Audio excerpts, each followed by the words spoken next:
Hi friends, ఇప్పుడు దాకా మన ఛానల్ చూస్తున్నటువంటి వ్యూవర్స్ అందరికీ కూడా మన ఛానల్లో ఈ రోజు నుంచి ఆరోగ్య సూత్రాలు కూడా జత చేయడం జరుగుతుంది.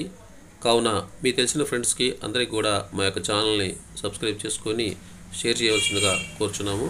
మరి ముందుగా ఈరోజు మనము ఆరోగ్యానికి 5 సూత్రాలు అనే కాన్సెప్ట్ను మీ ముందుకు తీసుకొస్తున్నాము. అందులో మొదటిది చక్కెర తక్కువ పండ్లు ఎక్కువ అనే దాన్ని ఈరోజు మనం డిస్కస్ చేసుకుందాము. అసలు చక్కెర మన శరీరంలోకి ఎలా వస్తుంది, దానికి మనం ఎలా నివారించుకోవాలా అనే దాని గురించి తెలియజేస్తున్నాము. చక్కెర అంటే మనం తీసుకునేటువంటి రోజువారీ దినచర్యలో భాగంగా ఉదయాన్నే కాఫీ, టీ అలాంటి అలవాటు ఉన్న వాళ్ళు అవి తాగటం వల్ల, అలాగే స్వీట్స్ తినటం వల్ల, అలాగే మనం రోజువారీగా ఆహారం తీసుకుని ఉంటే అంటే ఉదయం, మధ్యాహ్నం, సాయంత్రము భోజనం చేయడం వల్ల కూడా మన శరీరంలోనికి ఈ షుగర్స్ అంటే చక్కెరకు సంబంధించినటువంటి కంటెంట్ అనేది మన శరీరంలోకి రావడం జరుగుతుంది. ఆ చక్కెర అనేది మనకు గ్లూకోజు, సుక్రోజు, ఫ్రక్టోజు, మాల్టోజు రూపంలో మన శరీరంలో నిలవ ఉండి అది చక్కెర శాతము శరీరం యొక్క సమతుల్యాన్ని తగ్గించి శరీరంలో ఎంత మోతాదులో అయితే చక్కెర ఉండాలనో అంతకు మించి ఉండటం వల్ల ఈ రోజుల్లో ప్రతి ఒక్కరికి కూడా మధుమేహ వ్యాధి అనగా డయాబెటీస్, షుగర్ వ్యాధి అనేది రావడం జరుగుతుంది. ఈ షుగర్ వ్యాధిని మనం నివారించుకోవాలంటే మనం చేయాల్సింది ఏంటంటే ఎక్కువ శాతము చక్కెర ఉండేటువంటి పదార్థాలను తగ్గించుకుంటూ అలాగే పండ్లను కూడా తీసుకోవడం మనము అలవాటు చేసుకోవాలా.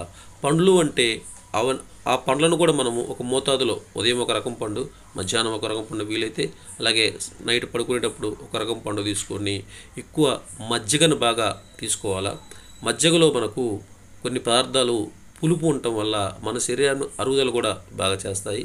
అలాగే మనం తీసుకునేటువంటి పదార్థము ఫ్రైలు తగ్గించుకొని ఎక్కువ శాతము పులుసుతో కూడినటువంటి ఆహారాన్ని మనం తీసుకోవడం వల్ల మన శరీరము బాగా విసర్జన క్రియ అనేది బాగా జరిగి శరీరం డైజెస్టివ్ బాగా జరిగి మన శరీరంలో ఉన్నటువంటి వేస్ట్ మలం రూపంలో, మూత్రం రూపంలో బయటికి కొట్టేయడం వల్ల మనకు ఆరోగ్యం అనేది చాలా నీట్గా ఉంటుంది.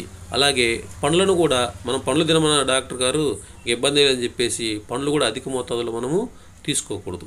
ఒక స్థాయి వరకు ఎలాగైతే మనము రోజుకు ఒక 2 రకాల పండ్లు కానీ 3 రకాల పండ్లు కానీ పరిమితంగా తినటం వల్ల మనకు ఆరోగ్యం అనేది మన చేతిలోనే ఉంటుంది. ఈ రోజులలో ఆరోగ్యం బాలేక అనేక రకాలుగా మనం సంపాదించుకున్న సంపాదన అంతా కూడా హాస్పిటల్ పాలు చేస్తున్నాము.